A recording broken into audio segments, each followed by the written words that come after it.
الحمد لله رب العالمين والصلاة والسلام على سيد الأنبياء والمرسلين وعلى آله وأصحابه أجمعين. أما بعد فأعوذ بالله من الشيطان الرجيم. بسم الله الرحمن الرحيم. وما الحياة الدنيا إلا متاع الغرور. عن أبي هريرة رضي الله عنه قال قال رسول الله صلى الله عليه وسلم الدنیا سجن المؤمن و جنت الکافر.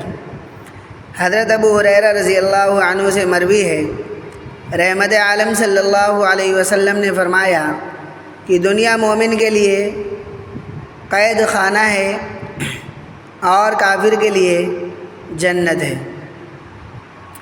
محترم معزز سامعین کرام، اس میں کوئی شک نہیں کہ آخرت کے مقابلے میں دنیا فانی اور اس کی زندگی عارضی ہے، اور اس فانی دنیا میں عارضی زندگی گزارنے والے انسانوں کی مجموعی طور پر دو قسمیں ہیں. جو لوگ دنیا کی حقیقت سے باخبر ہو گئے وہ قانون الہی یعنی شریعت اسلامیہ کی پابندی والی زندگی گزارتے ہیں. اس کے برخلاف جو لوگ دنیا کی حقیقت سے صحیح معنی میں غافل ہیں وہ آزادی والی زندگی گزارتے ہیں. انہیں قانون الہی اور شریعت اسلامیہ کا کوئی پاس و لحاظ نہیں ہوتا. پہلے قسم کے لوگ جو قانون الہی کی پابندی والی زندگی گزارتے ہیں در حقیقت وہی مومن ہیں، اور جو آزادی والی زندگی گزارتے ہیں وہ کافر ہیں، کیونکہ دنیا میں شرعی اور پابندی والی زندگی مومنانہ ہے اور غیر شرعی و آزادی والی زندگی کافرانہ ہے.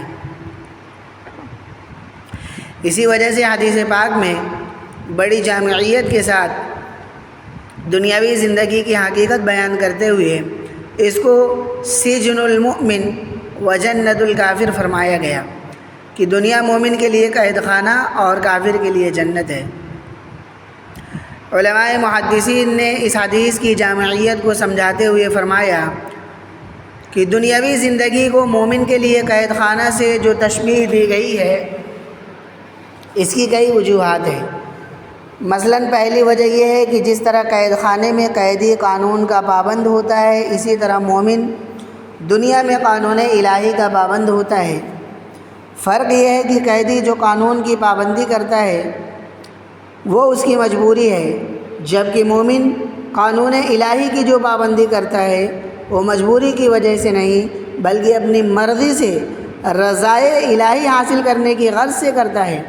علاوہ ازیں قید خانے میں قیدی اپنی زندگی میں آزاد نہیں ہوتا بلکہ وہ کھانے پینے میں، کہیں آنے جانے میں، حتیٰ کہ کپڑے پہننے اور سونے اٹھنے میں غرض ہر حال میں قانون کا پابند ہوتا ہے. قید خانہ میں اپنی مرضی نہیں چلتی. قیدی کو چاروں ناچار ہر معاملے میں قانون کی پابندی کرنی پڑتی ہے. تو ذرا سا فرق کے ساتھ یہی حال دنیاوی زندگی میں ایک مومن کا ہوتا ہے.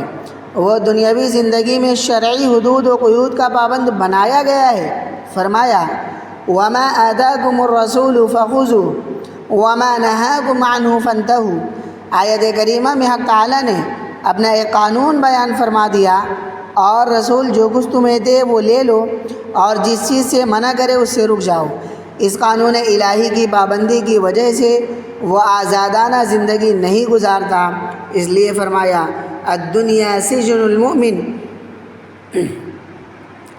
بخلاف کافر کہ اس نے حکم الہی اور قانون شرعی کو قبول ہی نہیں کیا، لہٰذا وہ کھانے پینے، رہنے سہنے، کمانے اور زندگی گزارنے میں پوری طرح بظاہر آزاد ہوتا ہے.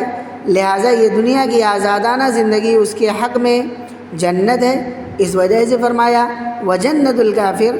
قرآن کریم نے اس حقیقت کو یوں بیان فرمایا زُيِّنَ لِلَّذِينَ كَفَرُوا الْحَيَاةُ الدُّنْيَا وَيَسْخَرُونَ مِنَ الَّذِينَ آمَنُوا وَالَّذِينَ اتَّقَوْا فَوْقَهُمْ يَوْمَ الْقِيَامَةِ.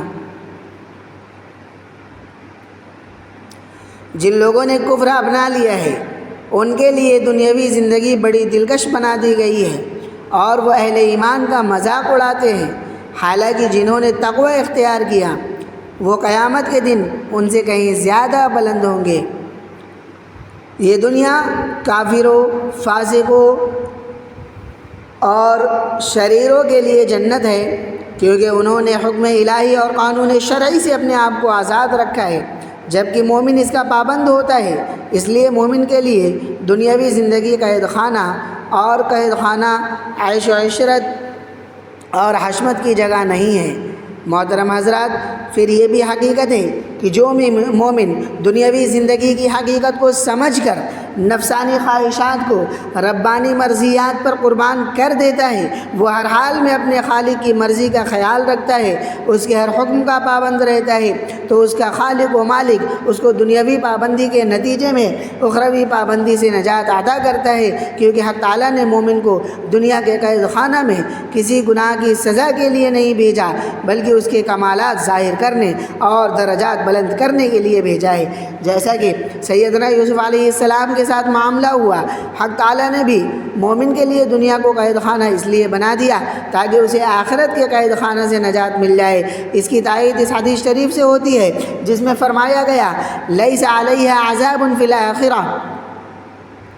دوسری وجہ یہ ہے کہ قید خانہ مصیبت اور مشقت کی جگہ ہے۔ یہی وجہ ہے کہ خود شریعت مطہرہ میں تعذیب اور تعزیر کا ایک ذریعہ قید و حبس کو بھی تسلیم کیا گیا۔ چنانچہ قرآن کریم نے رہزنی کی ایک سزا نفی الارض بتائی ہے، تو حنفیہ کے ہاں اس سے سزائے قید مراد ہے۔ رحمت عالم صلی اللہ علیہ وسلم کے عہد مبارک میں بھی یہ سزا بعض حضرات کو دی گئی ہے۔ عام طور پر ایسے قیدیوں کو ستون سے باندھ دیا جاتا تھا، کیونکہ عہد نبوی میں باضابطہ کوئی قید خانہ نہ تھا۔ یہ حضرت عمر رضی اللہ عنہ کی اولیات میں سے ہے کہ انہوں نے مکہ مکرمہ میں 4000 درہم میں ایک مکان خرید کر اس کو مستقل جیل بنا دیا تھا۔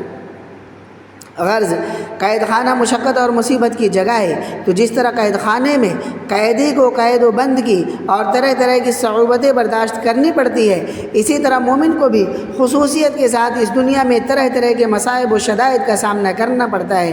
احسب الناس ان یترکوا ان یقولوا آمنا وهم لا یفتنون، کیا لوگوں نے یہ سمجھ رکھا ہے کہ انہیں یوں ہی چھوڑ دیا جائے گا، بس وہ یہ کہہ دیں کہ ہم ایمان لے آئے اور ان کو آزمایا نہ جائے؟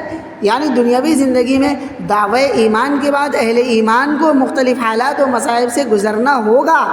یوں دنیاوی زندگی کا حال تو یہ ہے، دری دنیا کسے بے غم نہ باشد، اگر باشد بنی آدم نہ باشد، کہ دنیا میں حالات تو سبھی پر آتے ہیں، اگر کسی کو دنیا میں غم نہیں ہے تو گویا کہ وہ بنی آدم نہیں ہے۔ مگر اہل ایمان پر زیادہ تر حالات و امتحانات آتے ہیں۔ امتحان عشق کا ہوتا ہے، منافق کا نہیں، عاشق کا ہوتا ہے، منافق کا نہیں۔ اس لیے جو لوگ اللہ تعالیٰ اور اس کے رسول کے عاشق ہیں، انہیں دنیاوی حالات کے علاوہ طاعات و عبادات کی مشقتیں بھی برداشت کرنی پڑتی ہے۔ نفسانی خواہشات کو روک کر منکرات و منہیات سے بھی اپنے آپ کو بچانا ہوتا ہے، اور اس میں جو مشقتیں آئے انہیں جھیلنا ہوتا ہے۔ معلوم ہوا کہ مومن اپنے آپ کو دنیا کی ناجائز لذتوں میں مشغول نہیں کرتا، بلکہ ان سے اپنے آپ کو بچاتا ہے اور اس میں آنے والی سختیوں کو برداشت کرتا ہے۔ اس لیے یہ دنیا اس کے لیے قید خانے کی مانند ہے، جبکہ کافر کے یہاں اس کی ہر لذت میں مشغول رہنا چاہتا ہے۔ کافر یہاں کی ہر لذت میں مشغول رہنا چاہتا ہے، اس لحاظ سے دنیا اس کے لیے جنت کے مانند ہے۔ حضرت فضیل بن عیاض رحمۃ اللہ علیہ فرماتے ہیں، جس مومن نے دنیا کی ناجائز لذتوں کو چھوڑا اس کے لیے یہ قید خانہ ہے، اور جس نے یہاں کی ناجائز لذتوں کو نہ چھوڑا پھر اس کے لیے یہ قید خانہ کہاں ہے؟ گویا حقیقت کو سمجھانے کے لیے فرمایا الدنیا سجن المؤمن، اس کے برخلاف کافر طاعات و عبادات کی مشقتوں سے آزاد اور نفسانی خواہشات و لذات والی زندگی گزارتا ہے۔ اس اعتبار سے اس کے لیے دنیاوی زندگی کو جنت الکافر بتلایا۔ اس فرمان مبارک کے مطابق اگر اہل ایمان دنیاوی زندگی کی اس حیثیت کو مد نظر رکھے تو پھر انشاءاللہ حالات کی شکایتیں بھی ختم ہو جائیں گی، کیونکہ قید خانہ میں قیدی کو حالات و مصائب کا سامنا کرنا ہی پڑتا ہے۔ جب دنیا مومن کے لیے قید خانہ ہے تو یہاں مومن کو بھی کبھی حالات و مصائب کا سامنا کرنا پڑے گا۔ موت کے بعد ہر مومن کو اس قید خانے سے چھٹکارا اور سارے حالات و مصائب سے نجات مل جائے گی انشاءاللہ۔ اور یہی فرق ہے مومن اور کافر میں کہ مومن موت کے بعد حالات سے نجات پائے گا، جبکہ کافر موت کے بعد بھی حالات سے نہیں نجات پائے گا بلکہ اور زیادہ حالات میں مبتلا